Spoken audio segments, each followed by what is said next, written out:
Welcome to YK news.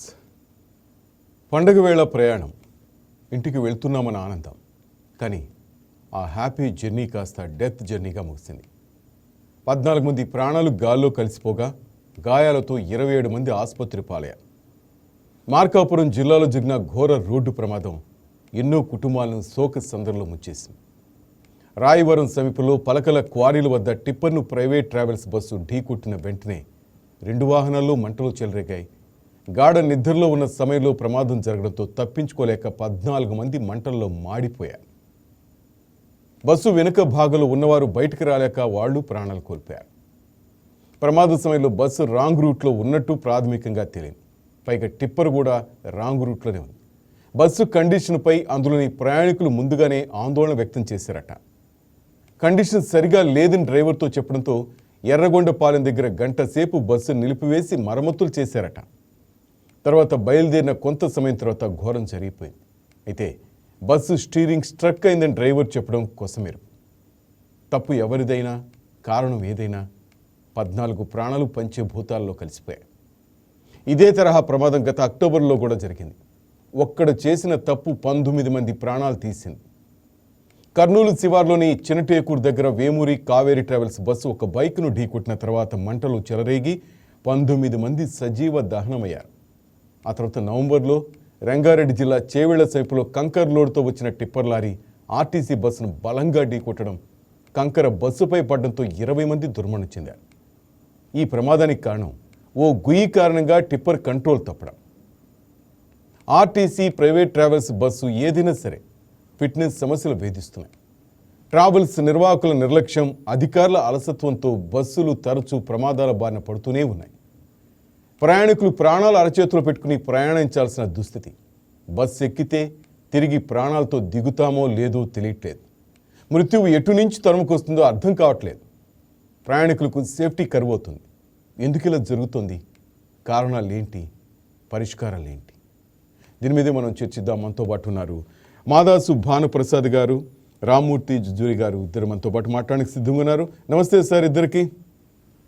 Welcome to YK news. నమస్తే అండి శ్రీనివాస్ గారు. నమస్తే రామ్మూర్తి గారు. రైట్. నమస్తే రైట్. భానుప్రసాద్ గారు, మొదట మీరు సార్, ఏంటి వీటికి పరిష్కారాలు ఏంటి? నిర్లక్ష్యమా లేక ఏంటి కారణాలు ఏంటి? ఎవరిని మనం దూషించాలి? ఎవరి మీద ఈ నెపం వేయాలి?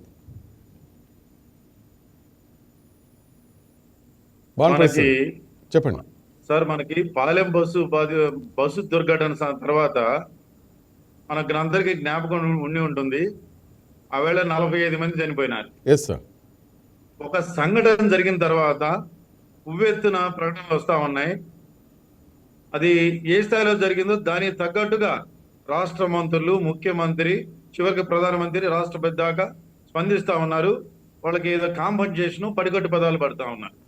కానీ దీనికి మూలాల్లోకి వెళ్ళి ఎందుకు జరుగుతున్నాయి, ఎక్కడ ప్రమాదం, ఏ కారణాల చేత నిండు ప్రాణాలు బలవుతున్నాయి అనే దాని మీద మన అధికారులు దీర్ఘకాల వ్యూహంతో ముందుకు వెళ్ళలేకపోతున్నారు అనేది వాస్తవం. ఈవేళ జరిగిన మార్కాపురం సంఘటన చూస్తే అది టర్నింగ్ పాయింట్ దగ్గర జరిగింది. మీరు గౌరవ శాసనసభ్యుడు చెప్తా ఉన్నారు, ఆ టర్నింగ్ పాయింట్ దగ్గర ఒకవైపు హైట్, ఒకవైపు డౌన్ ఉందని చెప్పి వారే చెప్తా ఉన్నారు. తర్వాత ఇక్కడ బస్సు ఫిట్నెస్ చూస్తే ఎర్రగొండపాలెంలో అది ఆగిపోతే దాన్ని ఒక అరగంట పాటు రిపేర్ చేసి రోడ్డు మీద తీసుకొచ్చారు. ఆ బస్సులో ఉన్న వాళ్ళందరూ కూడా హెచ్చరిస్తా ఉన్నారు, ఇది ఏదో ప్రమాదం, ఈ డబడబా సౌండ్లు వస్తున్నాయి, దీన్ని పట్టించుకోమని. చివరికి వాళ్ళ ఇప్పుడు క్లియర్ చెప్తున్నాడు ప్రమాదం జరిగినాక. ఏమని చెప్తున్నాడు? స్టీరింగ్ స్ట్రక్ అయిందని. అంటే ఈ ప్రైవేట్ ట్రావెల్స్ బస్సులన్నీ కూడా అంశం జరుగుతుంది.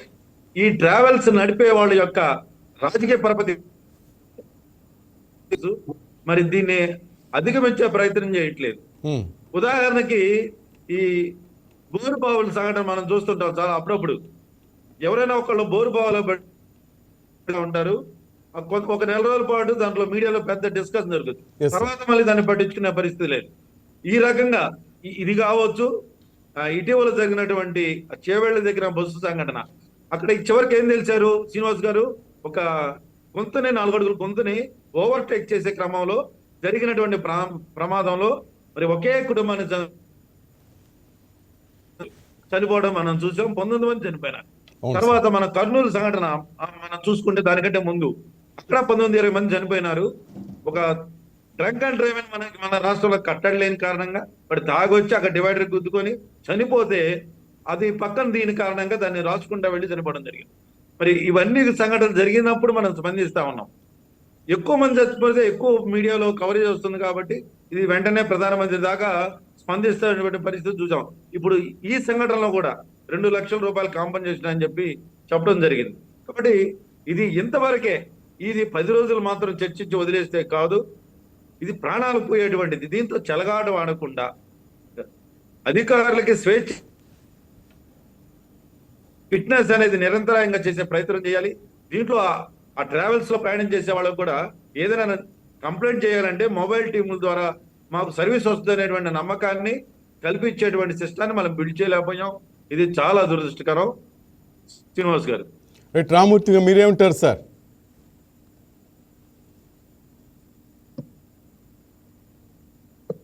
ఈ రోజు ఉదయం జరిగినటువంటి ఈ యాక్సిడెంట్ ఇది అత్యంత దురదృష్టకరం అండి.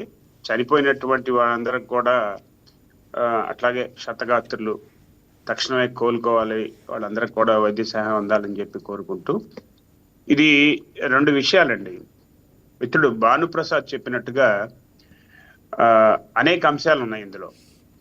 ఒకటి, ప్రతి సంవత్సరం 1,50,000 నుంచి 2 లక్షల మంది దేశవ్యాప్తంగా ఈ యాక్సిడెంట్ లో చనిపోతున్నారు. ప్రతి 3 యాక్సిడెంట్ లో ఒకళ్ళ దుర్మరణం పాలవుతున్నారు. అట్లాగే ఈ 2 లక్షల మంది చనిపోయే వాళ్ళు 20 సంవత్సరాల నుంచి 25 సంవత్సరాలు వయసు ఉన్నటువంటి వాళ్ళు 80% మంది ఉన్నారు. అంటే భానుగారు చెప్పినట్టుగా ఓ యాక్సిడెంట్ జరిగినప్పుడు, పదుల సంఖ్యలో మరణాలు సంభవించినప్పుడు వెంటనే సానుభూతి వ్యక్తం చేయడం, ఎక్స్గ్రేషియా ప్రకటించడం, ఏదో 4-5 రోజులు ప్రచార మాధ్యమాల్లో చర్చించడం, ఆ తర్వాత మర్చిపోవడం, ఇది ఒక ప్రహసనంలాగా నడుస్తూ మామూలు అయిపోయింది. దీంట్లో ప్రత్యేకంగా ఎవరినో మనం నిందించడం కోసమో ఎవరిదో తప్పని చెప్పడం నా ఉద్దేశం కాదండి.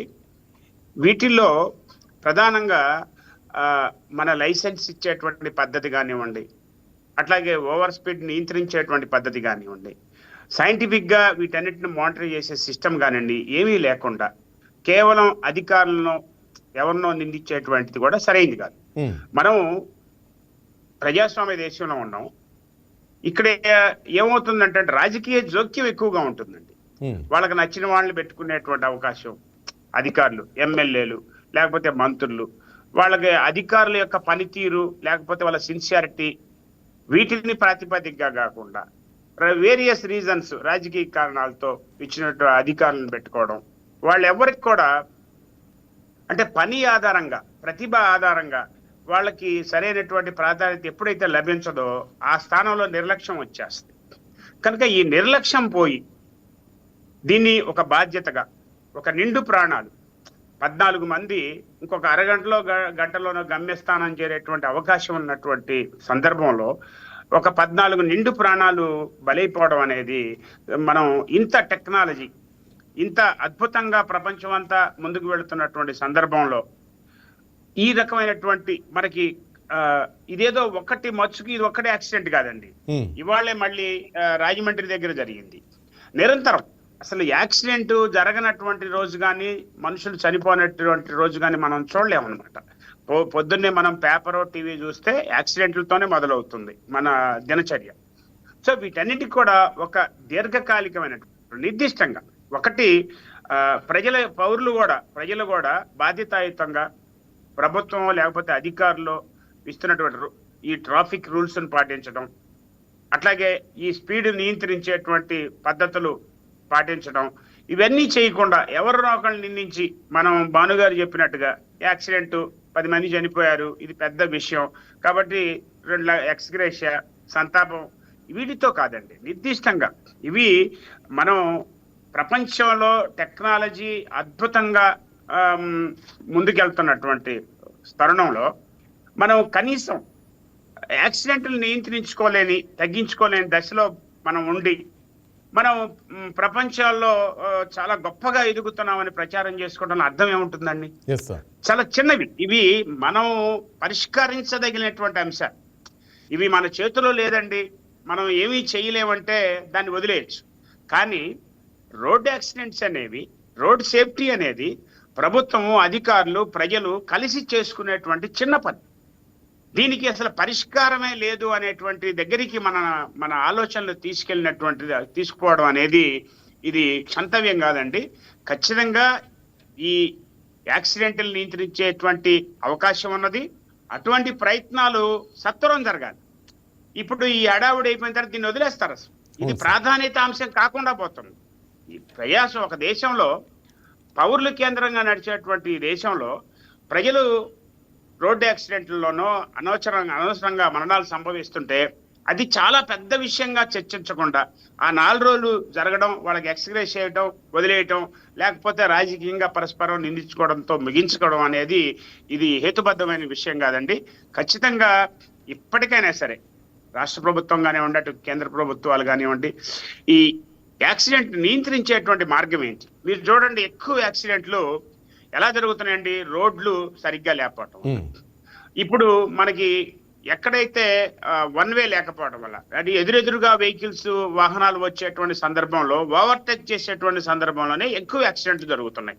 అక్కడ నియంత్రణ సమస్య ఉంటుంది, ఎక్కువ వేగంగా పోయేటువంటి సమస్య ఉంటుంది, డ్రంక్ అండ్ డ్రైవ్ ఉంది, మనకి లైసెన్సింగ్ సిస్టమ్ ఉన్నది. ఆ సిస్టము ఎట్లా ఇస్తున్నారో మన అందరికీ తెలుసు కదండి. మనం ఆర్టీఓ ఆఫీస్కి వెళ్ళాల్సిన అవసరం లేదు, ఎక్కడికి వెళ్ళాల్సిన అవసరం లేదు. లైసెన్స్ కావాలంటే మనం సరైనటువంటి డబ్బు చెల్లిస్తే మన చేతికి వచ్చేస్తుంది. ఏ రకమైన టెస్టులు లేవు, ఏ రకమైనటువంటి విద్య లేదు, ఏ రకమైన అవగాహన లేదు. వీటన్నిటిని పెంచాలి. ఇది ఏదో మనం మంత్రాలతో చింతకాయలు రాయలేటువంటి వ్యవహారం అయితే కాదండి. ప్రభుత్వం కానీ చిత్తశుద్ధితో వీటి మీద ఒక స్పెషల్ డ్రైవ్ ఇప్పుడైనా ప్రత్యేకంగా స్కూళ్ళల్లో పాఠాల దగ్గర నుంచి రావాలండి. స్కూల్ పిల్లలకి రోడ్ క్రాస్ చేయడం దగ్గర నుంచి, ఆ స్కూల్లో పిల్లలకి వాళ్ళ స్థాయిలో, వాళ్ళకున్నటువంటి క్లాసుల స్థాయిలో వీటి మీద స్పష్టమైన అవగాహన ఇవ్వడం. వీళ్ళ జీవితంలో ఈ యాక్సిడెంట్లు అనేవి ఎలా సంభవిస్తాయి, వీటి వల్ల ఆ కుటుంబాలు రోడ్డును పడేటువంటి ప్రమాదం ఉన్నది. కుటుంబాలు అప్పటిదాకా బాగా ఉన్నటువంటి కుటుంబాలు ఛిద్రమయ్యేటువంటి ప్రమాదం ఉన్నది. వీటన్నిటిని కూడా స్కూళ్ళల్లో పిల్లల దగ్గర నుంచి, అట్లాగే రాజకీయ నాయకులు, మనం వైలేషన్ చూడండి, ఎవరైతే చట్టాలు చేస్తారో, ఎవరైతే ఈ చట్టాలని చేసినటువంటి చట్టాలను గౌరవించాలో వాళ్ళందరూ వైలేట్ చేస్తా ఉంటారు. వాళ్ళు సిగ్నల్స్ క్రాస్ చేస్తారు, ఓవర్టేక్ చేస్తారు, హై స్పీడ్ పోతారు, ఇష్టానుసారంగా చేస్తున్నారు. ముందు ఈ రకమైనటువంటి ధోరణి నుంచి బయటపడాలి. ఎవరైతే ఖచ్చితంగా వీటిని పాటించాలో వాళ్ళందరూ పాటించినట్టయితే సామాన్యులు ఖచ్చితంగా దాన్ని ఫాలో అయ్యేటువంటి అవకాశం ఉంటుంది. ఎవరైతే కంచే చేను వేచినట్టుగా ఎవరైతే ఈ చట్టాలని ఖచ్చితంగా పాటించాలో, ఈ నియమ నిబంధనల్ని వాళ్లే ఉల్లంఘించినట్టయితే సామాన్య పౌరులకి, యువకులకి ఇదంతా ఇలాగే నడుస్తుందిలే, మనం కూడా చేస్తే ఏం కాదనేటువంటి ఒక అలసత్వ ధోరణి పెరిగిపోవడం వలన ఈ రోడ్ల యాక్సిడెంట్లు ఇవన్నీ విపరీతంగా పెరిగిపోతా ఉన్నాయండి. వీటిని ఖచ్చితంగా నియంత్రించవచ్చు ప్రభుత్వం తలుచుకున్నట్లయితే. చాలా తక్కువ సమయంలో, ఇవాళ ప్రారంభించాలి, రేపు ప్రారంభించాలి, దీనికి పెద్ద ముహూర్తమే అవసరంలా. మనకి వరుసగా జరుగుతున్నటువంటి యాక్సిడెంట్లు వీటిని నియంత్రించే మార్గం ఒక కమిటీ వేయొచ్చు. వీటి మీద ఏమి నిర్ణయాలు ఆల్రెడీ వీటి మీద చాలా కమిటీలు వేశారు, చాలా వాళ్ళు ప్రతిపాదనలు కూడా ఇచ్చున్నారు. ఏది కూడా వీళ్ళు ఇంప్లిమెంట్ చేయడానికి ముందుకు రావట్లా. జనం బతికితే బతకండి, చస్తే చావండి, అది మీ కర్మ అనేటువంటి ధోరణి సరైనది కాదండి. ఇప్పటికైనా కేంద్ర రాష్ట్ర ప్రభుత్వాలు దీని మీద, ఈ రోడ్డు యాక్సిడెంట్ కి సంబంధించి ప్రత్యేకమైనటువంటి ఒక ప్రయత్నం ప్రారంభించాలి. ఆ ప్రయత్నంలో పౌర సమాజాన్ని భాగస్వాములు చేయాలి. పోలీసులు కానివ్వండి, ఆర్టీ అధికారులు కానివ్వండి, అందరూ కలిసి చేయవలసిన పని అండి. ఇది సామాజిక బాధ్యత, ఇది సామాజికమైనటువంటి అంశం. ఇది ఎవరినో నిందిస్తే అయిపోదు, ఆర్టీఓ అధికారి బాగాలేడండి,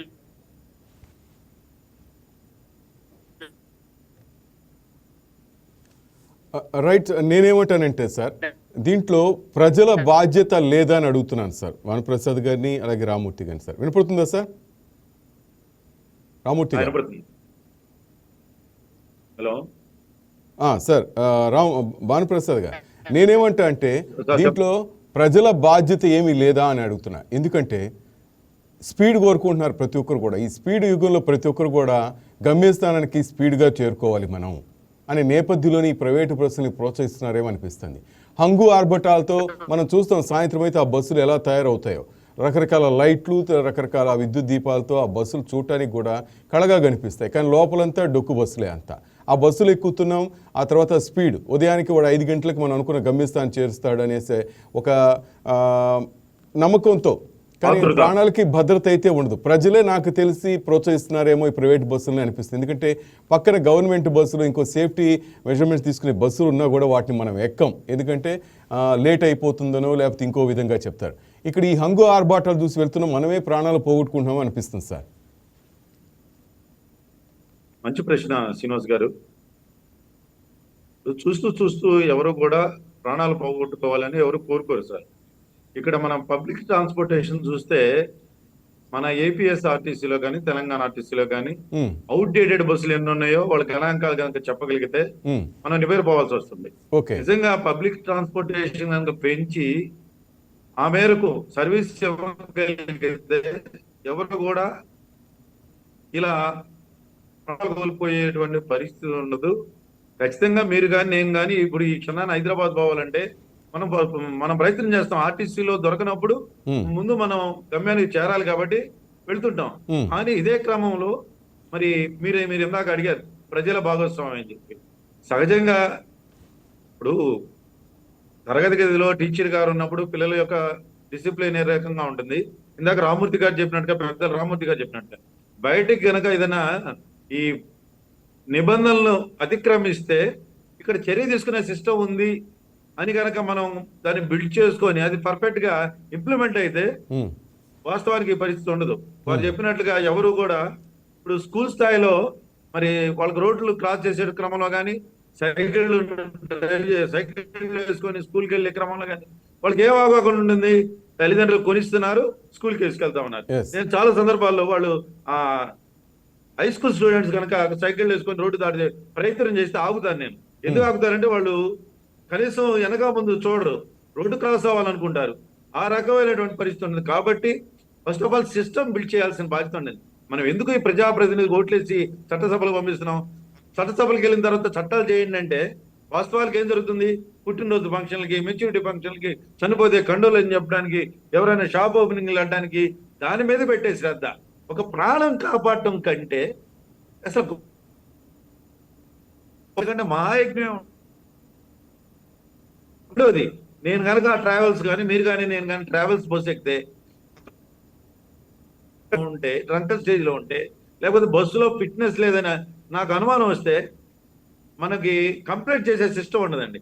కంప్లైంట్ చేస్తే స్పందించే యంత్రాంగం మనకి చెప్పినట్లుగా అధికారులు పెర్ఫార్మెన్స్ బట్టి వాళ్ళకి ప్రోత్సాహకాలు ఉంటాయి. ఖచ్చితంగా అధికారి మన చేతుల్లో మన కనుసన్నల్లో ఉండి మనకు అనుకూలమైనటువంటి ఈ ట్రావెల్స్ కి మనము ఆ పర్మిట్లు ఇచ్చేవాళ్ళు మన చుట్టూ ఉంటే బెటర్ అనుకున్నారు. ఇది ఒక్క రంగం కాదు. మీరు చాలా మంది అధికారుల్ని దగ్గరగా మాట్లాడితే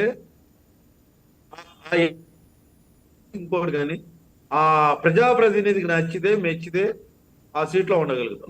లేకపోతే ఏమవుతుంది, ఎక్కడో ప్రాధాన్యత లేనటువంటి ప్రాంతాలకి తరలిస్తున్నారు. మరి ఈ గందరగోళం కంటే మనం ప్రజాప్రతినిధులు కనుసన్నల్లో ఉంటే పోద్ది అనే పరిస్థితికి కొంతమంది వస్తున్న మాట వాస్తవం. కాబట్టి దీన్ని అసలు ఈ ప్రాణాలు పోతున్నాయి అనేటువంటి విషయాన్ని ప్రజలకు అర్థం కావాలి. రెండోది ఇక్కడ కీలకమైన అంశం ఏంటంటే గతంలో మనకి ఏపీఎస్ఆర్టీసీలో ఎమ్మెల్యే సీటు, ఎంపీ సీటు ఉండేది. అంటే ఆ కాలం నాటి ప్రజాప్రతినిధులు హైదరాబాద్ లో కనుక మనకి ఏదైనా పనులుండి కానీ సభలకు కానీ వెళ్ళాలన్నట్టయితే చాలా మంది ఆ రోజుల్లో బస్సులోనే ప్రయాణించేవాడు. ఈ వేళ ఓల్వో బస్సుల్లో కూడా ప్రయాణించేటువంటి ప్రజాప్రతినిధులు లేరు. పౌరుల యొక్క కష్టాలు, ప్రయాణికుల యొక్క నష్టాలు, బాధలు ఎలా ఉన్నాయి అనేటువంటిది మరి దగ్గరగా చూసేటువంటి పరిస్థితి ప్రజాప్రతినిధులకి లేదనేది వాస్తవం. వారు చెప్పినట్లుగా వాళ్లే ట్రాఫిక్ రూల్స్ ని వైలేట్ చేసి ఎవరికి వాళ్ళు వెళ్తా ఉంటే ప్రజలు కూడా తొందరగా వెళ్దాం అనేటువంటి భావన సహజంగా ఉంటుంది. కాబట్టి మనకి అవసరమైన మేరకు సిబ్బందిని పెంచడం, అవసరమైన మేరకు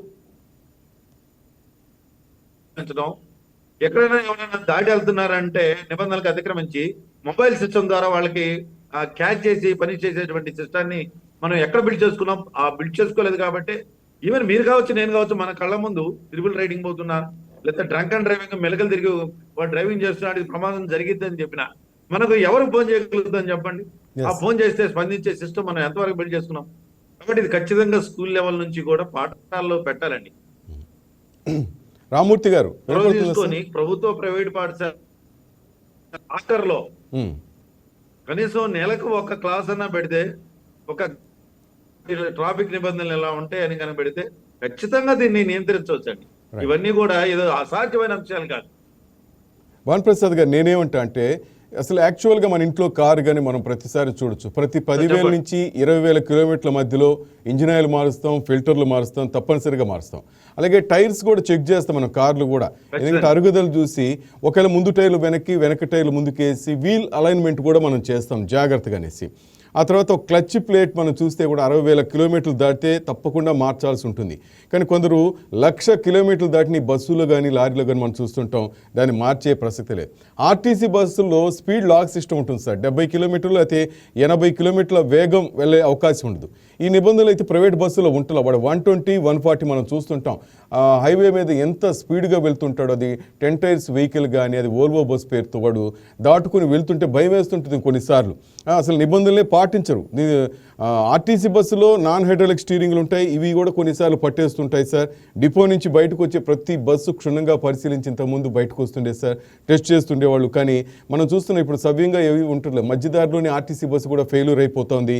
ఆ తర్వాత వాళ్ళు ఇంకో బస్సులో మనల్ని ఎక్కించి పంపించడం, లేకపోతే అది కూడా లేకపోతే గంటల తరబడి అదే రోడ్డు మీద మనం నిరీక్షించాల్సి వస్తూ ఉంటుంది సార్. అంటే మొత్తం మీద చూస్తుంటే అది గవర్నమెంట్ కానీ ప్రైవేట్ కానీ అసలు తనిఖీలోనే లోపాలు ఉన్నట్లు గుర్తిస్తున్నారు సార్. ఎందుకంటే డ్రైవర్ల వ్యవస్థ కూడా సరిలేదు సార్. ఎవరో లారీ డ్రైవర్లు, నాకు తెలిసి ట్రాక్టర్ డ్రైవర్లను, క్యాబ్ డ్రైవర్లను కూడా బస్సులకు ఎక్కిస్తున్నారు. ఎందుకంటే ఆ టైంకి బస్సు బయలుదేరాలి కాబట్టి, ప్రయాణికులు కంప్లైంట్ చేస్తారు కాబట్టి, సరైన వాడికి ఎక్స్పీరియన్స్ లేకపోయినా బస్సు బయలుదేరాలి. ఈ నేపథ్యంలో ఓనర్లు కూడా దీన్ని పట్టించుకోవట్లేదేమో అనిపిస్తుంది సార్. మీరు మంచి అంశం అది. ఇప్పుడు ఆర్టీసీ వాళ్ళకి ట్రైనింగ్ ఉంటుంది, వాళ్ళకి నిర్దిష్ట వేళలో పని దినాలు ఉంటాయి, ఇప్పటికే కొంత వైలేట్ అవుతుంటది. మనకి ఓల్వో బస్సులో కానీ, ఈ లారీలు నడిపే వాళ్ళల్లో కానీ ఇవాళ ఎంత టెక్నాలజీ వచ్చినా వాళ్ళు ఎప్పుడు డ్యూటీ ఎక్కారు, ఎప్పుడు డ్యూటీ దిగారు, ఎన్ని అవర్స్ చేస్తున్నారు, వాళ్ళకి ఎంత రెస్ట్ అవసరం, వాళ్ళు డ్రంకన్ స్టేజ్ లో ఉన్నారా లేదా అని చూసేటువంటి సిస్టమ్ మనం బిల్డ్ చేసుకోలేదు. ఖచ్చితంగా ఆ ప్రయత్నం జరగాల్సిన అవసరం ఉన్నది. ఈవెన్ నేను చిలకలూరుపేటలో నసరాపేట సెంటర్లో ఈ పక్కనే హైవే ఉంటుంది, ఆర్టీసీ బస్సులు కూడా అక్కడికి వచ్చి అది సిగ్నల్ దగ్గరకు వచ్చి బ్రేక్ కొట్టేటప్పుడు సడన్ గా టైర్లు వెళ్తా ఉంటాయి. అంటే టైర్లు అవుట్డేటెడ్ వాడటం వల్ల ఆ బ్రేక్ కొట్టినప్పుడు ఆ ఎండకి పేలుతా ఉంటాయి. మరి ఇట్లాంటి చిన్న చిన్న లోపాలని సరి చేసుకునేటువంటి సిస్టమ్ మనకు లేకపోవడం వల్లే ఈ ప్రమాదాలు ఖచ్చితంగా జరుగుతున్నాయి. ఇది ఖచ్చితంగా నివారించడానికి సాధ్యం అవుతుంది. ఇంత టెక్నాలజీ వచ్చింది, ఎన్ని అవర్స్ ఒక మనిషి డ్రైవింగ్ చేయగలుగుతాడు, ఎక్కడ రెస్ట్ అవసరం ఉంది, మనకి రెస్ట్ రూమ్స్ ఎంత డిస్టెన్స్ లో ఉన్నాయి, అతను రెస్ట్ తీసుకుంటున్నాడా లేదా, అసలు మనకి ఆ మోటార్ వెహికల్ ఇన్స్పెక్టర్ బయటకు వచ్చి ఏదో తూతూ మంతరంగా వాళ్ళకు ఉండేటువంటి పరిమితమైనటువంటి సిబ్బందితోటి ఆ కేసులు రాయడం కానీ చెకింగ్ చేయడం కానీ జరుగుతా ఉంది. మరి అది సిబ్బందిని పెంచడం సార్ భానుప్రసాద్ గారు, మీరు బాగా గుర్తిస్తే, మీరు బాగా గమనిస్తే చూడండి, యాక్సిడెంట్ అయిన ప్రతి బస్సు ఏఆర్ లేకపోతే ఓఆర్ ఒరిస్సాను, అరుణాచల్ ప్రదేశ్ను, ఎన్ఎల్ నాగాలాండ్ ఈ రిజిస్ట్రేషన్లే ఉంటాయి సార్. పీవై పాండిచేరి రిజిస్ట్రేషనే ఉంటాయి. మన తెలుగు రాష్ట్రాల రిజిస్ట్రేషన్ వచ్చిన బస్సులు ఏవి ఉండవు. అంటే ఈ ఫిట్నెస్ సర్టిఫికేట్లలో కూడా గోల్మాల్ జరుగుతుంది. వాళ్ళు ఎవరో ఫిట్నెస్ కూడా చూడరు. ఎందుకంటే ఈ బస్సు అరుణాచల్ ప్రదేశ్కి వెళ్ళి అక్కడ బస్సు చూపించి యాక్చువల్గా ఫిట్నెస్ సర్టిఫికేట్ ఎట్లా ఇస్తారు సార్? బస్సు తప్పకుండా ఫిజికల్లీ అక్కడ కనపడాలి ఆర్టీఏ ముందు, కానీ అవి ఏం జరగటం లేదు. అందుకే ఇట్లా జరుగుతున్నాయో అనిపిస్తోంది. సరే, ఇప్పుడు మనకి పాలెం బస్సు దొరకడం తర్వాత అవే ఆ అంశాలన్నీ కూడా బయటకు వచ్చినాయి. మన కర్నూలు విషయంలో కూడా హెవీ డ్రైవింగ్ లైసెన్స్ లేదనే మా అంశాలు వెలుగులోకి వచ్చినాయి. మీకు ఇంతకుముందు మనం చర్చించుకున్నాం ఇదే ఛానల్లో.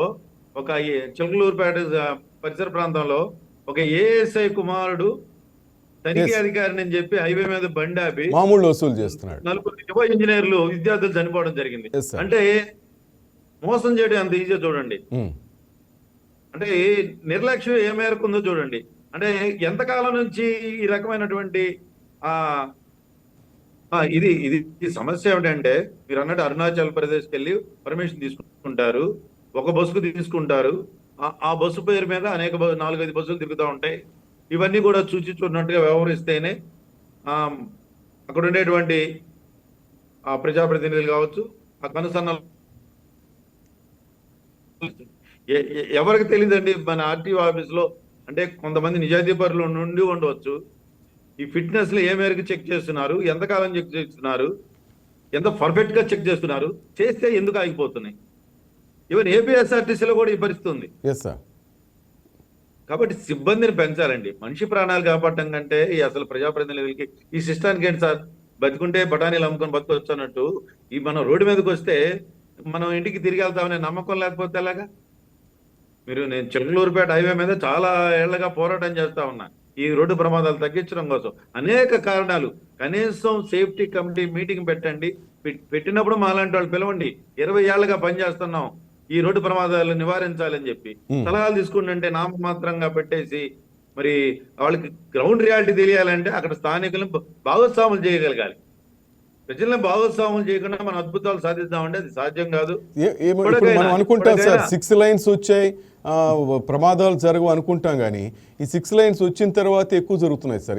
స్పీడ్ ఎక్కువైపోయింది. ప్రతి ఒక్కరు కూడా ఎవరికి వాళ్ళు గమ్యస్థానం చేసుకుని వెచ్చలవిడి డ్రైవింగ్, ర్యాష్ డ్రైవింగ్ అయిపోయింది. ఇంత ముందే బాగుందేమో అనిపిస్తుంది సార్ నాకు. 2 లైన్స్ ఉన్నప్పుడే బెటర్ అనిపిస్తుంది. ఇంత పెద్ద యాక్సిడెంట్లు కూడా ఇప్పుడు మనం చూసింది లేదు సార్. మంచి ప్రశ్న.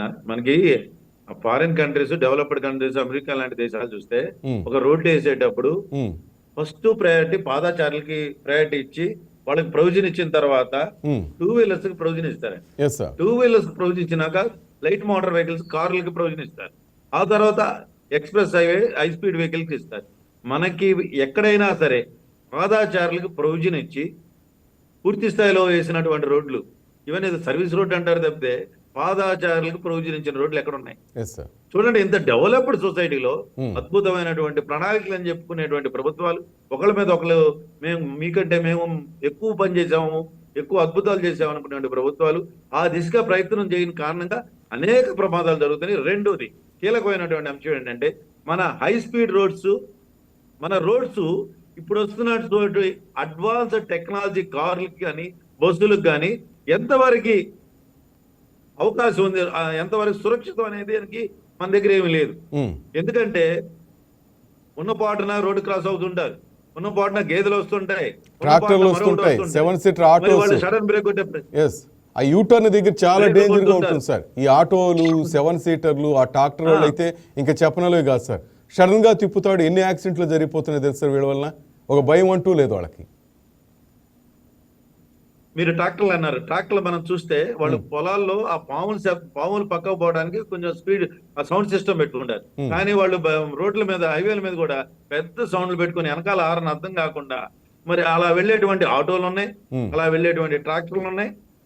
నేను ఒక మార్నింగ్ టీ తాగడానికి బయటకు వస్తే ఒక పక్కన ఎక్కించుకునే, మీకు ఆటోలు తెలుసు ఎంతమందిని ఎక్కిస్తారు, ఎంత హెవీగా ఉంటారు, అంతమందిని ఎక్కించుకొని అతనికి ఆ లెఫ్ట్ రైట్ సైడ్ మిర్రర్స్ కనపడవు, సైడ్ మిర్రర్స్ కనపడవు, కెమెరా పెట్టుకొని వీడియో పెట్టాడండి. ముందు ఆటోకు ముందు ఫోన్ లో యూట్యూబ్ పెట్టి చూపించుకుంటూ వెళ్తూ ఉంటే నేను ఇమీడియట్ గా చిలకలూరుపేటలో రూరల్ సిఏ, అర్బన్ సిఏ ఇద్దరికి ఫోన్ చేసి కనీసం డ్రైవ్ చేయండి సార్, ఈ రకంగా ప్రాణాలు పోయిన తర్వాత మన సిస్టంలో అధికారులు కావచ్చు, ప్రజాప్రతినిధులు కావచ్చు, ఒక ప్రాణాలు పోయిన తర్వాత ఆ ప్రాణాలు ఎన్ని పోయినాయో దాని స్థాయిని తగ్గట్టుగా స్పందిస్తా ఉన్నారు. ప్రాణం 10 మంది పోయినా, 20 మంది పోయినా వర్ణనాతీతం, ఎవరు కూడా పోడ్చలేంది. కాబట్టి పరిష్కరించేటువంటి ప్రయత్నం చేయకపోవడం చాలా దురదృష్టకరం. అక్కడ అది మారాలి సార్ సిస్టంలో. రైట్. రామూర్తి గారు, నేనేమంటే ప్రజాప్రతినిధులైన ఈ ఆర్టీ ఆఫీసర్లు, మోటార్ వెహికల్ వీళ్ళంతా ఎవరు సార్? మనలో ఒక భాగమే కదా, సొసైటీలో కానీ సిస్టంలో భాగమే కదా సార్. మరి వారికి బాధ్యత లేదా సార్? ఎవరికి వాళ్ళు మామూలు తీసుకుంటా ఉంటే రేపటి రోజున వాళ్ళ ఇంట్లో ఏదైనా తప్పిదం జరిగే వరకు ఇదే విధంగా వాళ్ళ బిహేవియర్ ఉంటుందా? మార్పు కోసం వాళ్ళు ప్రయత్నించరా సార్? రామూర్తి గారు వినపడుతుందండి సార్. ఇక్కడ రెండు విషయాలండి. ఇటు ముందా చెట్టు ముందా అంటే మన సమస్యకి పరిష్కారం దొరకదు. ఇది ఈ సమస్య అందరికీ తెలిసిన సమస్య. మీరు భాను గారు మీరు ఇప్పటిదాకా చర్చించారు, ఆ విషయాలన్నీ కూడా ప్రజలందరికీ తెలిసినవి. వీటిని ఎలా చేయగలం అంటే సమస్య వర్ణన ఎన్ని సంవత్సరాలైనా చేయొచ్చు. సమస్యను వర్ణించడం వల్ల పెద్ద ఉపయోగం లేదు. పరిష్కారం ఏంటి? అంతిమంగా ఏం కోరుకుంటున్నామ్మా అంటే ఒక యాక్సిడెంట్లు ఇవి లేకుండా భద్రంగా వాహనాల్లో ప్రయాణం చేయడం సాధ్యమా అంటే సాధ్యమే. అనుకోకుండా కొన్ని జరిగేటువంటి యాక్సిడెంట్స్ వేరు, నిర్లక్ష్యం కారణంగా జరిగేటటువంటి యాక్సిడెంట్స్ వేరు. ఇవాళ మన ప్రభుత్వాలు చూడండి, మనం ఈ రోడ్ క్రాస్లు కానివ్వండి, అట్లాగే ఈ హై స్పీడ్ కానీ వీటన్నిటికి కూడా ఫైన్లు వేస్తారు. ఈ మధ్య ఆ ఫైన్లు కూడా రద్దు చేశారు. అంటే ప్రజల్లో రేపు ఎలక్షన్ లో ఓట్లు వేయరేమో అనేటువంటి ఆందోళనతోటి, బహుశా ఈ రాష్ట్ర ప్రభుత్వం కాకపోవచ్చు అండి, బహుశా తెలంగాణలో ఎక్కడో విన్నాను నేను, హైదరాబాద్ లో. అంటే ఎలా నియంత్రించగలరు? ఎట్లా నియంత్రించాలి? ఓవర్ స్పీడ్ నియంత్రించాలి. ఓవర్ స్పీడ్ పోయిన వాళ్ళకి ఎక్కువ ఫైన్లు వేయడం అనేది చేయాలి, కొంత నియంత్రించడానికి అవకాశం ఉంటుంది. Drunk and drive. అట్లాగే వెహికల్స్ ఇన్స్పెక్షన్ అది చేసినప్పుడు ఆ వెహికల్స్ సరిగ్గా లేవు, సీరియస్ గా ఆ బండిని సీజ్ చేసి శాశ్వతంగా దాన్ని రోడ్డు మీద తిరగకుండా చేయడం. అట్లాగే డ్రంక్ అండ్ డ్రైవ్ ఉంది, తాగి ఎవరైనా వాహనం నడిపినట్టయితే వాళ్ళ లైసెన్స్ క్యాన్సిల్ చేయడం. ఇట్లా మనం రకరకాల వేరియస్ వీటిలో వెళ్ళి ఈ ఏదైతే ఈ యాక్సిడెంట్లు అవడానికి మనం కారణాలు అనుకుంటున్నామో, drunk and drive, over speed, అట్లాగే వెహికల్ ఫిట్నెస్, అధికారులు, వీళ్ళందరూ వీటన్నిటిని కూడా మనం చట్టం ద్వారా నియంత్రించగలం. కానివ్వండి, ఒక మనిషిని ఏదో ప్రవచనాలతో నియంత్రించడం అనేది ఎల్లవేళ సాధ్యం కాదు. కాబట్టి ఉన్నాయి మనకి ఇటువంటి అవకాశాలన్నీ ఉన్నాయి. వీటన్నిటిని కూడా రాజకీయ జోక్యాన్ని కాస్త తగ్గించి, మనకు చూడండి, ఎవరన్నా పోలీసులు ఆపి ఆ ముగ్గురు ట్రిపుల్ డ్రైవింగ్ లేకపోతే లైసెన్స్ లేకపోతే వాళ్ళు ఎమ్మటే పక్కకెళ్ళి ఎవరో లీడర్కి ఫోన్ చేస్తాడు. ఆ లీడర్ మనవాళ్ళే సార్, ఎస్ఐ గారు ఫోన్ ఏంటంటే ఫోన్ ఇచ్చేస్తాడు. పోయిన తర్వాత వాడు అడిగి పోతున్నాడు. పోయిన తర్వాత వాడు ఏ యాక్సిడెంట్ లోనో పోతే ఆ కుటుంబం రోడ్డును పడుతుంది. మన వాళ్ళు వెళ్ళేమో ఓ దండ తీసుకెళ్లి ఆడికి దండేసి శ్రద్ధాంజలి ఘటించి మనం ఏదో ఉద్ధరించినట్టుగా 4 ఫోటోలు తీసి వచ్చేస్తున్నాం. ఇవి కాదు కదా పరిష్కారం. సార్ ఇదే రాజకీయ నాయకులు కూడా చాలా మంది, మనం చెప్పకూడదు కానీ, ఇలాంటి ప్రమాదాల్లో చనిపోయిన సంఘటనలు కూడా కోకొల్లలు కదా సార్, మనం చూస్తున్నాం. అవునండి, అదే ఇవి మన ఇంటి దాకా వచ్చింది సమస్య. ఇది వాళ్ళు వీళ్ళకి సంబంధించిన సమస్య కాదు. యాక్సిడెంట్ అనేది అది మనకి ఏ క్షణమైనా జరిగేటువంటి అవకాశం ఉంది. ఎప్పుడు ఉంది అంటే ఓవర్ స్పీడు, అట్లాగే ఈ నియంత్రించేటువంటి వీటన్నిటిని కూడా మనం ఎప్పటికప్పుడు, ఇప్పుడు కొంతమంది యాక్సిడెంట్ ఓవర్ స్పీడ్ తో యాక్సిడెంట్ చేశారండి, చనిపోయారు. ఒక 10% 20% ఇన్సూరెన్స్ తో యాక్సిడెంట్ చేసిన వాడితో మనం రికవరీ చేసి కట్టించామనుకోండి, భయపడతారు కదా. ఓకే, మనం ఇట్లా యాక్సిడెంట్ చేసినట్టయితే మనం నష్టపోతాము, ఆ కుటుంబాలు నష్టపోయేదాకా యాక్సిడెంట్ చేసిన మనం కూడా నష్టపోతాము. ఎక్కడో ఒక చోట మనకి నష్టం జరుగుతుంది, మనం నష్టపోతాం అనేటువంటిది ఎస్టాబ్లిష్ చేయకుండా తీవ్రంగా మనం రోడ్డును పడతాం అనేటువంటిది యాక్సిడెంట్ చేసిన వాళ్ళు కానివ్వండి, ఓవర్ స్పీడ్ పోయే వాళ్ళు కానివ్వండి, అట్లాగే వెహికల్స్ ఇవి ట్రావెల్స్ వాళ్ళు కానివ్వండి, వాళ్ళందరికి కూడా మనం ఈ చట్ట వ్యతిరేకంగా చట్టాన్ని ఫాలో అవ్వకుండా, చట్టం ఏదైతే చేసిందో వాటిని మనం ఆ నిబంధనలు పాటించకపోయినట్టయితే మనం తీవ్రంగా నష్టపోతామనే ట్రావెల్స్ వాళ్ళు కనిపించాలి, కారు ఓనర్ కనిపించాలి, బైక్ నడిపే అందరికీ అనిపించాలి. ఆ రకంగా చట్టాన్ని ఇంప్లిమెంట్ చేసే పరిస్థితి తీసుకురావాలి. అది ఇంప్లిమెంట్ చేయడం అనేది అసాధ్యమేం కాదు కదండి. అటువంటి యంత్రాంగం ఉన్నది, అటువంటి నికార్సైనటువంటి అధికారులు ఉన్నారు, వాళ్ళకి స్వేచ్ఛ ఇవ్వాలి, వాళ్ళ పనిని వాళ్ళని చేసుకునే వాళ్ళు. నిరంతరం ప్రతి క్షణం ఏం జరిగినా రాజకీయం అక్కడ జోక్యం చేసుకున్నట్టయితే వాళ్ళు ఒక దశలో నిర్లక్ష్యంగా ఇది అనవసరం, మనం ఏం చేసినా దీన్ని ఏమి చేయలేము, కాబట్టి వాళ్ళు కూడా మనం అన్నట్టు అవినీతికో లేకపోతే ఇంకో దానికో పాల్పడి అసలు చేయవలసిన పని గాలికి వదిలేసేటువంటి ప్రమాదం అంచున ఉన్నాం మనం. ఇప్పటికైనా చర్చ పరిష్కారం కావాలి. మన చర్చ సమస్యను వర్ణించడం కాదు, మనకి దీంట్లోంచి బయటపడే మార్గాలు ఉన్నాయా లేవో ఉన్నాయి, ఏమున్నాయో మనకు అర్థమవుతుంది. చట్టం ఉన్నది, చట్టాన్ని అమలు చేసేటువంటి అద్భుతమైన అధికార యంత్రాంగం ఉన్నది. వాళ్ళకి స్వేచ్ఛ ఇవ్వాలి, రాజకీయ జోక్యాన్ని పరిమితం చేసి మీరు చట్టాలు చేయడం వరకు రాజకీయాలు చేయండి, అభ్యంతరం లేదు. ఆ చట్టాన్ని అమలు చేసే దాంట్లో నిరంతరం మీ జోక్యం ఉన్నట్టయితే ఖచ్చితంగా ఫలితాలు వచ్చేటువంటి అవకాశం లేదు. మనం గత దశాబ్దాలుగా చూస్తున్నాం, మితిమీరిన రాజకీయ జోక్యం వల్ల మాత్రమే వీటన్నిటికీ కూడా మనం నియంత్రించలేకపోతున్నాం. అటువంటి దశ నుంచి అధికారులకు కానివ్వండి అందరికీ పూర్తి స్వేచ్ఛనిచ్చి ఖచ్చితంగా నాకు ఈ యాక్సిడెంట్ లేనటువంటి ఆంధ్రప్రదేశ్ చూడాలి అని ప్రభుత్వం అన్నట్టయితే దాదాపు 90% నియంత్రించేటువంటి అవకాశం ఉన్నది. 90% నియంత్రించగలిగితే అద్భుతం జరిగినట్టే కదా. కానీ ఇవన్నీ ఎప్పుడు కనిపిస్తాయంటే సార్, స్కూళ్ళు ఓపెనింగ్ అప్పుడు స్కూల్ బస్సులు తనిఖీలు చేస్తారు, అంతేనా? పండగలు అప్పుడు బస్సులు తనిఖీలు చేస్తారు, తూతూ మంత్రంగా 2 బస్సులు పట్టుకున్నాం అంటారు. ప్రజలు కూడా ఏంటంటే 3,000 రూపాయలుగా 4,000 రూపాయలుగా నా ప్రైవేట్ బస్సులు ఎక్కుతారు సార్. వాళ్ళు పెంచి పోషించేది కూడా మన వాళ్ళే, ఓపెన్గా చెప్పాలంటే. దానికి తోడు ఈ 3 రోడ్లు 4 లైన్స్ కాకుండా ఇప్పుడు 6 లైన్స్తో ఎక్స్ప్రెస్ హైవే అని పెట్టేస్తున్నారు. దీని మీద ఎంత స్పీడ్ అని వెళ్ళిపోవచ్చు. విజయవాడ టు హైదరాబాద్ 2 గంటల్లో చేరొచ్చు అని గొప్పగా చెప్తారు ప్రజాప్రతినిధులు. కానీ దానికి తగ్గ మెజర్మెంట్స్ ఏంటి అది ఆలోచించరు. డ్రైవర్లు కరెక్ట్గా శిక్షణ తీసుకున్న డ్రైవర్లు ఉన్నారంటే అది కూడా లేదు. నేను ఇంతకుముందు భానుప్రసాద్ సార్తో అదే చెప్పాను. ట్రాక్టర్ డ్రైవర్లను, క్యాబ్ డ్రైవర్లను కూడా ఈ బస్సు డ్రైవర్లుగా ఎక్కిచ్చేసేసి వాళ్ళ పని చేతులు దులుపుకుంటున్నారు. ఇప్పుడు మనకి ఎంత ఆధార్ కార్డు ఉందా టికెట్ చెక్ చేస్తున్నప్పుడు బస్సు ఎక్కేటప్పుడు ఒక ప్రయాణికుడి దగ్గర మన టికెట్ ఆధార్ కార్డు చెక్ చేస్తున్న విధంగానే మనం కూడా ఆ డ్రైవర్కి ఈజ్ కండిషన్గా ఉన్నాడా అసలు లేదా ఇప్పుడు చెక్ చేసే అధికారం కూడా ఉండాలి సార్. ప్రజల్లో కూడా ఆ బాధ్యత ఉంటేనే బాగుంటుందేమో అనిపిస్తుంది. ఖచ్చితంగా అండి, మీరు చెప్పినటువంటి విషయాలు ఏవి కూడా అసంబద్ధమైనవి కాదు, ఆలోచింపజేసే విషయాలు. దీనికి తగినటువంటి మార్గాలు ఏర్పాట్లు కూడా ఉన్నాయి, వాటిని అమలు చేయడమే సమస్య ఇక్కడ. మీరు ఒక ప్రైవేట్ ట్రావెల్స్ లో ఈ మధ్యనే మనం చూసినట్టయితే డ్రైవర్ మద్యం సేవించి ట్రావెల్స్ బస్సు నడుపుతున్నాడు. ప్రయాణికులు అతన్ని ప్రశ్నించారు, కానీ అతను అడ్డగోలుగా నా ఇష్ట ప్రకారం నేను డ్రైవ్ చేస్తానని దగ్గర ఉన్నాడు. వెంటనే ఒక టోల్ ఫ్రీ నెంబరు ఎక్కడికో ఈ డ్రైవర్ బిహేవియర్ సరిగ్గా లేదు, లేకపోతే ఈ బస్సు కండిషన్ సరిగ్గా లేదు, వెంటనే తక్షణం దీనికి ఆల్టర్నేటివ్ అరేంజ్మెంట్స్ అవి ఇవి చేసేటువంటి ఒక ఏర్పాటు ఉంటే మీరు చెప్పినట్టుగా ప్రయాణికులు వెంటనే స్పందిస్తారండి. ప్రయాణికుడు ఎక్కడ ఆగిపోయాడు? తన టికెట్ కొని 1000 రూపాయలు 1500 టికెట్ కొనుక్కొని బస్సులో కూర్చున్నాడు. ఈ డ్రైవర్ తోనో లేకపోతే ఇంకోళ్ళతో సమస్య, ఈ బస్సుకు సంబంధించిన కంప్లైంట్ డ్రైవర్కి సంబంధించినటువంటి ఫిర్యాదు చేస్తే వెంటనే అందించేటువంటి పరిష్కారం అందించేటువంటి వ్యవస్థ లేనప్పుడు ప్రజలు ఎటువంటి ప్రయత్నం చేయరు, గమ్యం చేరదాం అనే దగ్గర ఉంటారు. ఇప్పుడు అదే కదా సార్, ఇప్పుడు అదే ప్రాణాల మీదకి తెచ్చుకుంటుంది సార్. ఎర్రగొండపాలెంలో ఆ బండి చెక్ చేశారు, అంతకుముందే ప్రయాణికులు కంప్లైంట్ చేశారు బండి సరిలేదని, వాళ్ళే తూతు మంత్రంగా ఏదో చేశారు.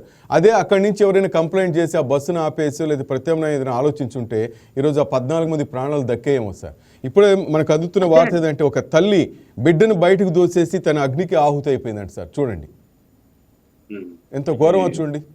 తల్లి బిడ్డ ఇద్దరు వస్తుంటే తన కొడుకు బాగుంటే చాలనుకుంది ఆ తల్లి, బిడ్డను దోసేసింది బయటికి, తన మంటల్లో చిక్కుపోయింది ఆ తల్లి. ఈ కథలు చూస్తుంటే ఇప్పుడు ఒక్కొక్కటి బయటకు వస్తున్నాయి సార్. ఒక పాప 108 ఫోన్ చేస్తే నాట్ రెస్పాండ్ అంటే మనం అనుకుంటున్నాం 108 పిలవగానే వచ్చేస్తుంది కుయ్యిగా అంటాం, అది కూడా రెస్పాండ్ కావటం లేదు. ఎవరో ఇంకొక తమ్ముడు వేట కొడవలతో అద్దాలని పగలగొట్టేసి కొంతమందిని బయటకు తోశాడు. చిన్నపిల్లలు ఉన్నారు, మహిళలు ఉన్నారు. రేపు శ్రీరామనవమి అందరూ పండగ చేసుకోవాలని ఉత్సాహంగా ఎక్కడో జగిత్యాల నుంచి ఇక్కడికి దాదాపు 500 కిలోమీటర్లు 9 గంటల ప్రయాణం, ఇంటికి చేరుకుంటాం ఒక గంటలన్న మూమెంట్లో ఈ విధంగా ఇంటికి చేరుకోకుండానే అనంతలోకాలు కలిసిపోతాయి. ఇంట్లో వాళ్ళు ఎంత బాధపడతారు సార్. మీరు చెప్పినట్టు కరెక్టే, రాజకీయ నాయకులు వస్తున్నారు, పోలీసులు వస్తున్నారు, మిగతా ఆర్టీఓలు అక్కడికి వస్తున్నారు, తూతూ మంత్రంగా ఫోరెన్సిక్ నిపుణులు వస్తారు, ఏదేదో కొంచెం తతంగం చేస్తారు. ఈ పాటికి అంతా సద్దుమణిగిపోయింది సార్. ఆ బస్సును పక్కకు నెట్టేశారు. పాలెం నుంచి మనం చూస్తూనే ఉన్నాం సార్. మొన్న కావేరీ ట్రావెల్స్ ఆ రోజు తెలంగాణలో కంకర్ లోడ్తో ఆ టిప్పరు చూసాం మనం. ఇది మామూలు అయిపోతాం సార్. కఠినమైన నిర్ణయాలు తీసుకోవట్లా, మనం చెప్పుకోవటం చర్చలకే పరిమితం అవుతోంది. తన దాకా వచ్చేదాకా కూడా ఈ అధికారులకు, ఈ ప్రజాప్రతినిధులకు తెలియదేమో. శ్రీనివాస్ గారు సార్ చెప్పండి సార్. నేను ఈ మధ్యకాలంలో కేరళ రాష్ట్రానికి వెళ్ళానండి. కేరళ రాష్ట్రానికి రాత్రి 10 గంటలకు మేము అక్కడ దిగితే రూమ్ ఎత్తుకోవడానికి ఒక అసిస్టెన్సీ తీసుకుంటే అక్కడ స్థానికుడు జస్ట్ అట్లా బండి ఎక్కబోయి పోలీస్ ఆయన చూసి హెల్మెట్ తెచ్చుకున్నాడు.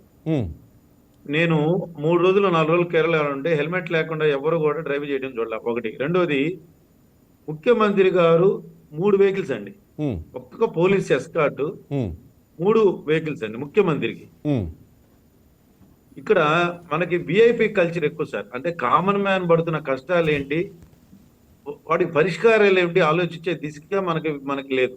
ఉమ్, ఒక్కొక్క ఎమ్మెల్యే వస్తే పెద్ద ఆర్భాటంగా, ఒక ఎంపీ వస్తే ఆర్భాటం, మినిస్టర్ వస్తే ఇక చెప్పే పనిలే, సీఎం. అంత అవసరం లేదండి ఈ సిస్టంలో, అంత అవసరంలా. ఉమ్, అంటే నువ్వు కామన్ మ్యాన్ గా బయటకు వచ్చినప్పుడు ప్రజల యొక్క కష్టాలు తెలుస్తాయి సార్, వాటి పరిష్కారాలు అక్కడే తెలుస్తాయి. ఎస్, ఇక్కడ సమస్య అది. కేరళలో ఒక సీఎం 3 వెహికల్స్ లో పోతున్నప్పుడు ఇక్కడ ఎందుకు అందుకు గందరగోళం ఎందుకు? నేను మీకోసం పెట్టుకున్నారు, ఓకే, మీ ప్రొటెక్షన్ అవసరం ప్రజాప్రతినిధి. What about common man position? ఆ మేరకు భద్రత ఏది? ఆ మేరకు మీరు సిబ్బందిని ఎక్కడ పెంచుతున్నారు? ఉమ్, మీరు ఏ పోలీస్ స్టేషన్కి అయినా యాదవ్ నవ్ ఇప్పుడు ఫోన్ చేయండి, ఇక్కడ ఏదో పెద్ద గొడవ జరిగి ఏదైనా ప్రమాదం లేకపోతే ఘర్షణ జరుగుతుంది, ఏదైనా ఇబ్బంది ఉంటుంది అంటే సహజంగా వచ్చే మనకు ఆన్సర్ ఏంటండి? మ్యాక్సిమం వాళ్ళు ఎక్కడో ప్రజాప్రతినిధుల యొక్క ఆ భద్రతా డ్యూటీలో ఉన్నారంట, సార్ లేకపోతే మరో ఆ విధంగా రోడ్లో చెప్తే పోతున్నారంట. పర్వాలేదు సార్, ఇది నా పరిధిలో కాదు, ఆ పోలీస్ స్టేషన్ ఫోన్ చేయమని చెప్పి రకాలు అది ఉన్నాయి సార్.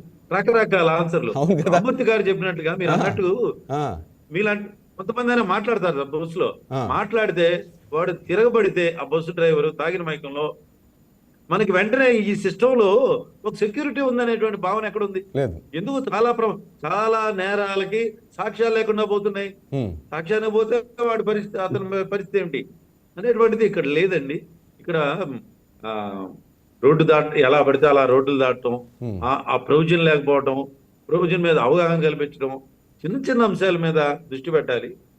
కీలకమైన అంశం ఏంటండి, రాను రాజకీయ జోక్ అన్ని డిపార్ట్మెంట్లో వచ్చిన అన్ని శాఖల్లో వచ్చింది. ఉమ్, కానీ ఇది ప్రాణాలు పోతున్నది కాబట్టి దీంట్లో ఆవేళ ఉప ముఖ్యమంత్రి గారు ఫలానా అదేంటి పిఠాపురం ఎమ్మెల్యే గారి తాలూకు రాయొద్దని బహిరంగంగా చెప్పారు.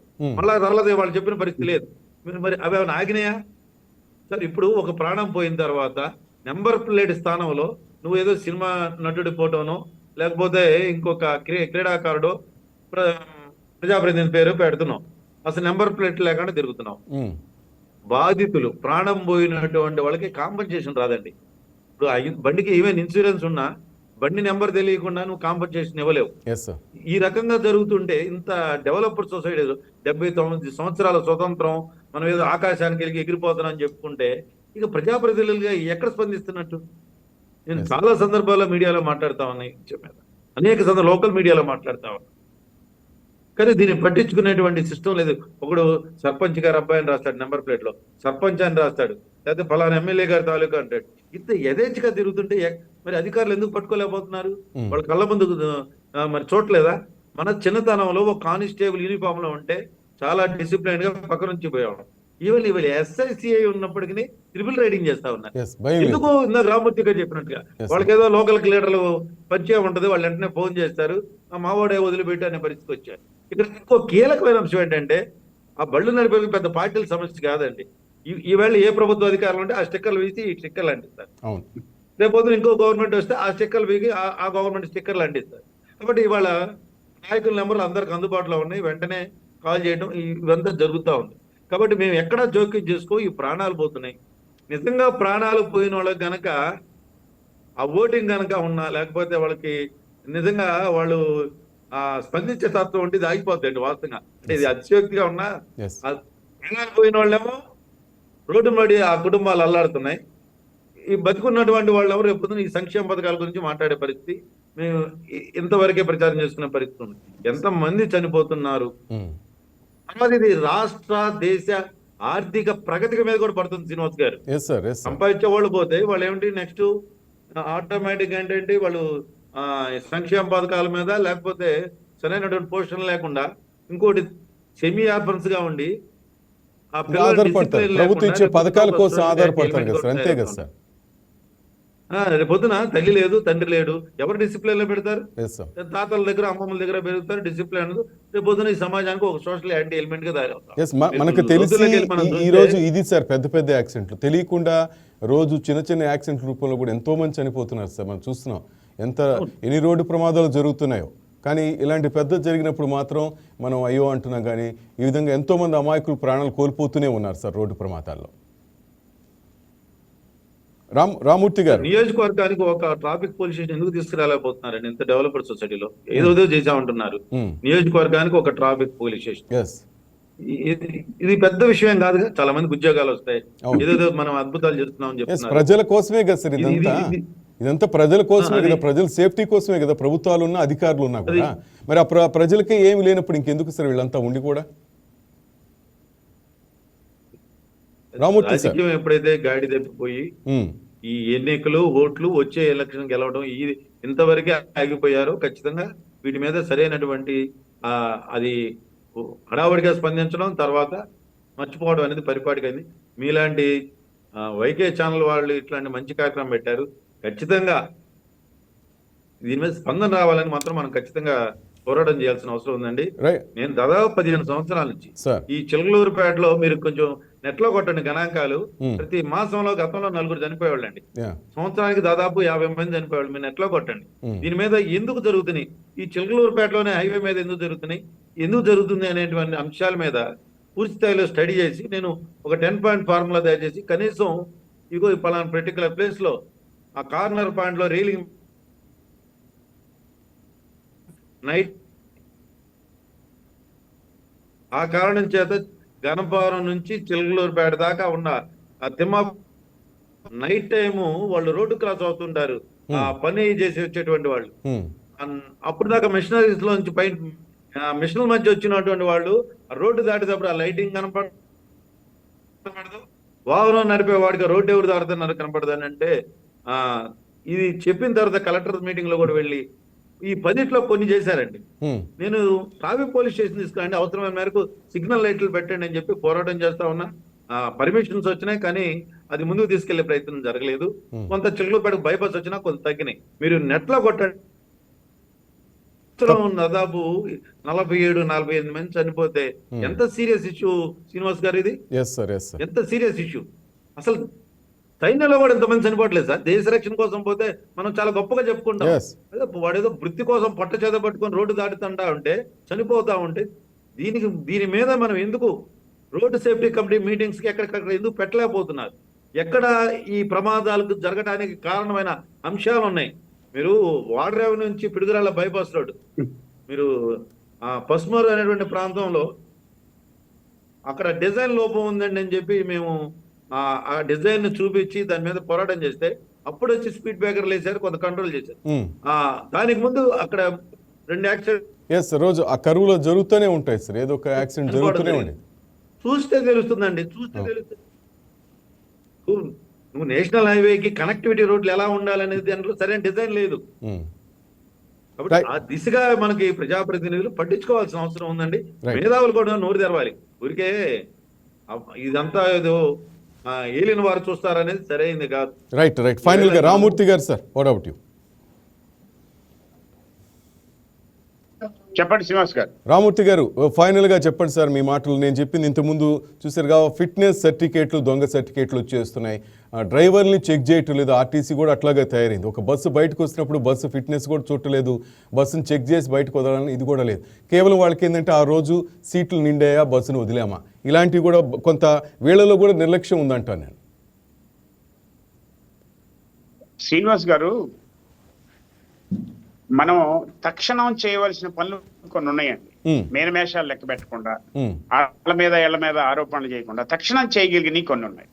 మీరు రోడ్డు మీద చూసినట్టయితే అనేక వాహనాలు ఇర్రెగ్యులర్ గా లైటింగ్ పెట్టుకున్నారు. షోరూమ్ నుంచి వచ్చినటువంటి లైటింగ్ కాకుండా అదనంగా వీళ్ళు లైటింగ్ అరేంజ్ చేసుకోవడం అనేది ఆర్టీఏ యాక్ట్ ప్రకారం అది నేరం.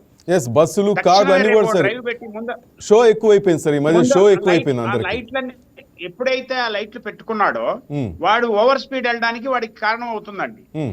లేకపోయినట్టయితే వాడు ఎవరైతే మనం ఇప్పుడు కారో లేకపోతే వచ్చిన మినీ లారీయో ఒక ట్యాక్సీయో కొనుక్కొని బయటికి షోరూమ్ నుంచి తెచ్చుకుంటే ఆ లైటింగ్ తోనే నడపాలి వెహికల్. కాకుండా అదనంగా lighting, white light, digital lights అంటే ఎదుటి వెహికల్ కి ఏమీ కనపడదండి. ఎల్ఈడి లైట్స్ అని పెట్టుకుంటున్నారు. ఇంతకుముందు డిమాండ్ డిప్ కొట్టేవాళ్ళు సార్, ఇప్పుడు అది కూడా అవమానంగా భావిస్తున్నారు.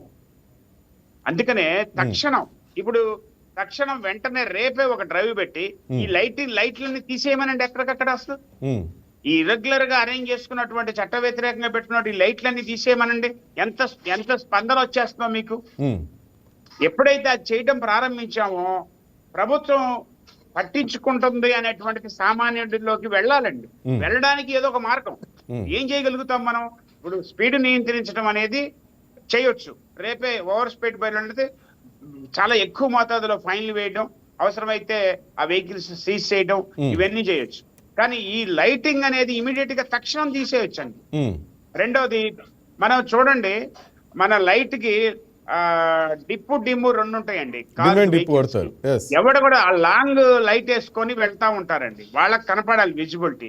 మీకు ఎదుటి వెహికల్ కి విజిబిలిటీ ఉండదు, పూర్తిగా కనపడదు.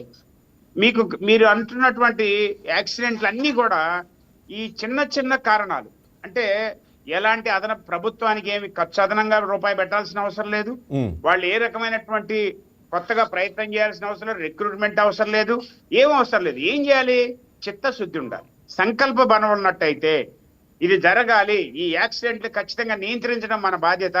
ప్రజల పన్నుల డబ్బుతో నడుస్తున్నటువంటి వ్యవస్థ ఇది. వీళ్ళందరికీ మనం ప్రజల డబ్బులు జీతంగా ఇచ్చి మనం వాళ్ళ చేత పని చేయించకపోతే ఎట్లా? ఖచ్చితంగా పని జరగవలసిందే. ఈ లైట్లు రేపొద్దున్నకి ఈ ఎక్స్ట్రా ఫిట్ చేసిన లైట్లన్నీ రిమూవ్ జరగాలంటే 24 hours లో అవుద్దండి. ఈ ఒక్క చిన్న పని చేయమనండి. ఈ ప్రభుత్వాన్ని అభినందిద్దాం మనం. ఏ పార్టీ అయినా, ఏ నాయకుడైనా, ఏ ముఖ్యమంత్రి అయినా మనకు అభ్యంతరం లేదు.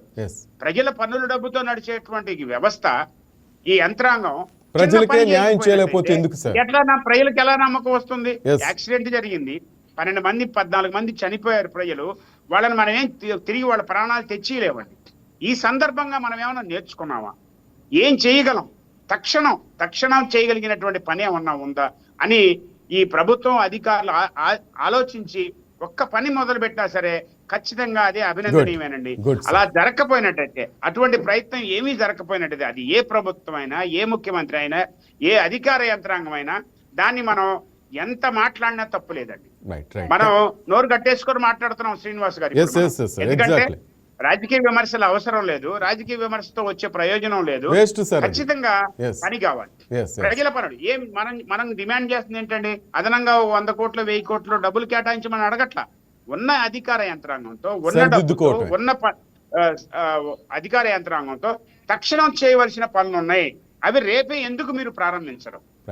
దీనికి పెద్ద టైం అవసరం లేదు కదా. ఇవాళ యాక్సిడెంట్ జరిగితే మీరు 2 లక్షలు 3 లక్షల ఎక్స్గ్రేషియా ఇచ్చేసి, ఆ తర్వాత 2-3 బస్సులు రేపొద్దున చూడండి, మీకు కొన్ని బస్సుల్ని ఇమీడియట్ తనిఖీలు మొదలు పెడతారు. 2-3 రోజులు హడావుడి చేసేసి తర్వాత ఇది క్లోజ్ అయిపోద్ది. ఎవరు పడుచుకోడు, ఎవరి పని వాళ్ళు వెళ్ళిపోతాం మనం. కానీ పౌరులుగా మనం దాన్ని ఏమి చేయలేమండి. ఎందుకంటే మనం ఈ రెక్కాడితే కానీ డొక్కాడిన జనం 80% మంది ఉన్నారు. కానీ మనం అందుకనే కదా వీటన్నిటిని నియంత్రించడానికి కదా ప్రభుత్వానికి ఎన్నికలు అవి పెట్టి ఏర్పాటు చేసుకుందాం. మన పన్నుల డబ్బు ఎందుకు కడుతున్నామండి? మనం చేసుకోలేని పనులు, మనకు అవసరమైన పనులు చట్టబద్ధంగా చేయడం కోసమే పెట్టుకున్నాం. ఈ ప్రభుత్వాన్ని ఏర్పాటు చేసుకున్నందుకే ప్రభుత్వ యంత్రాంగాన్ని రిక్రూట్ చేసుకున్న వాళ్ళకి జీతాలు ఇస్తుంది మన పన్నుల డబ్బు. అందుకే వాటిని వదిలేసి వాళ్ళు ప్రజలను నిందించడమో, లేకపోతే ప్రజలు సరిగ్గా లేరంటమో, ఉండరు. సరిగ్గా ప్రజలు ఉండరండి, ఉండరు మాట వాస్తవమే. అందుకనే కదా చట్టాన్ని లేకపోతే న్యాయ వ్యవస్థని పెట్టుకునేందుకు, మనల్ని సరైన దారిలో పెట్టడం కోసమే. ఆ పని చేయడంలో వీళ్ళు విఫలమయ్యి తిరిగి ప్రజలను నిందించడం పరిష్కారం అయితే ఏమాత్రం కాదండి. పరిష్కారం ఏమిటి అంటే తక్షణమే మీరు పని ప్రారంభించండి. ఈ పని 1-2 రోజులు కాదు, ఖచ్చితంగా ఎవరైనా వాళ్ళు ఎంత పెద్దవాళ్ళైనా ఇర్రెగ్యులర్ గా లైటింగ్ పెట్టుకున్నా, హారన్లు పెట్టుకున్నా వెంటనే వాటిని తీసేసేటువంటి ప్రయత్నం వాడు జరిగినట్టయితే ప్రజలకి నమ్మకం వస్తుంది. లైట్లే తీసేస్తున్నారు కాబట్టి నేను పిచ్చి వేషాలు వేస్తే నాకు చాలా సీరియస్ పనిష్మెంట్ ఉంటుందని కింది స్థాయి వ్యక్తి భయపడతారు. పెద్దవాళ్ళు వాళ్ళు ఇష్టం వచ్చినట్టు వ్యవహరిస్తా ఉంటే కింద వాళ్ళు దాన్ని ఫాలో అవుతారు తప్ప తను భయపడాలనో తను నియంత్రించుకోవడం సాధ్యం కాదండి. కనుక మనందరికీ తెలిసిన విషయం ఇది, మన Good. కళ్ళు కనపడతా ఉంది. గుడ్. కనుక పాపం ఎవరిదంటే పాలక ఎవరైతే అధికారంలో ఉన్నారో వాళ్ళు ఈ పాపానికి బాధ్యత వహించాలి. ఇటువంటి తప్పులు ఇటువంటి పదే పదే జరగకుండా నియంత్రించేటువంటి అవకాశం ఉన్నది, అటువంటి యంత్రాంగం ఉన్నది, అన్నీ ఉన్నాయి. అన్నీ ఉన్న అల్లున్నోట్లో శనిన్నట్టు సంకల్ప బలం లేనటువంటి అధికార యంత్రాంగాన్ని సంస్కరించి దారిలో పెట్టి ఇటువంటి పనులు చేయించేటువంటి ప్రయత్నం మన రాజకీయ పార్టీలు అధికారంలో ఉన్నటువంటి నాయకత్వం తక్షణం ఈ చర్యలు చేపట్టాలని మనస్ఫూర్తిగా కోరుకుంటున్నానండి. అట్లాగే ఈ చనిపోయినటువంటి వాళ్ళ కుటుంబాలకి తక్షణమే ప్రభుత్వం పెద్ద ఎత్తున ఆదుకోవాలండి. 2 లక్షల రూపాయలు అనేది చాలా తక్కువ అమౌంట్ అండి. Yes. దాన్ని అసలు మనం ఆలోచించడానికే సరిగ్గా లేదు. మీరు ఎలా చేస్తారు? ట్రావెల్స్ వాళ్ళ దగ్గర నుంచి కలెక్ట్ చేస్తారా, ప్రభుత్వం ఇచ్చేస్తుందా? కొంచెం పెద్ద ఎత్తున వాళ్ళని ఆదుకోవాలని కూడా ఈ సందర్భంగా నేను మనవి చేస్తూ సెలవు తీసుకుంటాను. Right, thank you very much Ramurthy garu and Bhanuprasad garu. Thank you very much sir. Right that's all for now. Keep watching YK news. ఇది తెలుగు వారి గుండె చప్పుడు.